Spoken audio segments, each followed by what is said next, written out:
नमस्कार, म भगवती बस्नेत इजरायलबाट। Nepal Mandap Nepali culture association of स्विडेनको आयोजनामा 28 फेब्रुअरी 2016 का दिन स्विडेनको राजधानी स्टकहोल्ममा सम्पन्न हुन गइरहेको स्टकहोल्म नेपाली पोइट्री फेस्टिभल 2016 मा मलाई पनि सहभागी हुने अवसर जुराइदिनु भएकोमा कार्यक्रम आयोजक Nepal Mandap Nepali culture association of Sweden परिवारलाई हार्दिक आभार व्यक्त गर्दछु। मेरो कविताको शीर्षक छ समयको आह्वान।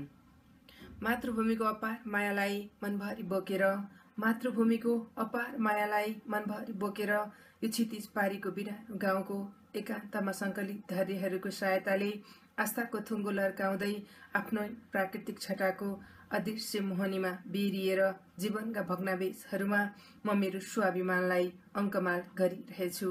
म मेरो स्वाभिमानलाई अङ्कमाल गरिरहेछु।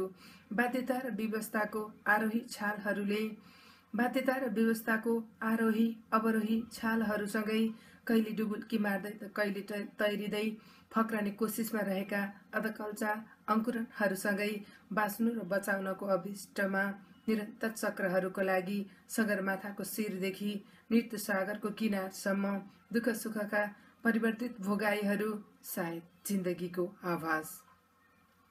जीवनका अवयवहरूमा नयाँ आयाम बोकी जीवनका अवयवहरूमा नयाँ आयाम बोकी नितान्त नवोदित सम्भावनाको खोजी गर्न स्वतन्त्र भई खुल्ला आकाशमा युगिन रमाउन खोज्दै छरेर चेतनाका बीजहरू परिवर्तनका फल उमार्ने कोसिसमा अनवरत यात्राको अनन्त हुङ्कार र ललकारहरूसँग अनुभूतिको छस्केलाहरूमा उकुस मुकुस हुँदै असोचनीय अविरल यात्राहरूको श्रमजीवी कुरुक्षेत्रमा सप्तरङ्गी सपना बोकेर वसन्तको बहार ल्याउन तल्लीन भइरहेछु।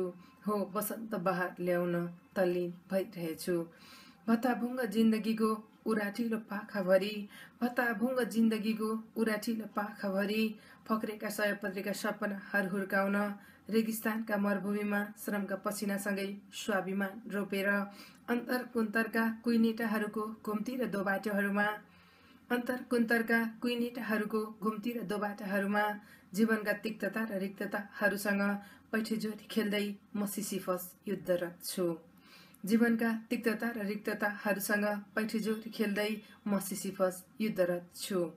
भोको पेटमा गरुङको मन बनाएर भोको पेटमा गरुङको मन बनाएर उमेरसँगै दुःखको पहाड चढ्दै हावाको झोकासँग काने खुसी गर्दै उपार्जनका बाटाहरू पहिल्याउन भौतारी हिँडिरहँदा छटपटिने मनहरूलाई सम्हालेर साहसका अङ्कुशले काँडा बीजको फूलहरू टिपेर मनको डाली भर्न खोज्दै अन्तरआत्माका अनगिन्ती रहरहरू साकार पार्न रहरभित्रका सम्भावनाहरू आफै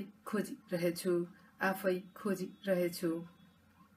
आक्रान्त अशान्त जन्मभूमिमा शान्तिको बीज बोकेर उडेका परेवा हेर्न आक्रान्त अशान्त जन्मभूमिमा शान्तिको बीज बोकेर उडेका परेवा हेर्न आतुर यी परेलीहरू आक्रान्त अशान्त जन्मभूमिमा शान्तिको बीज बोकेर उडेका परेवा हेर्न आतुर यी परेलीहरू मेरो बुढी आमाको मायाका भङ्गीहरूमा स्पर्श गर्न लालायित यी तन मनहरू उत्कृष्ट अभिलाषाको भारी बोकेर लाली गुराँसको सुगन्धले लट्ठिएर सेता अग्ला हिमालको सौन्दर्यमा रमाउँदै हिमशिखरको काखमा मस्तसँग निदाउने कल्पनामा म यो दूर देशमा ती कल्पनामा तैरिरहेछु। धन्यवाद, नमस्कार।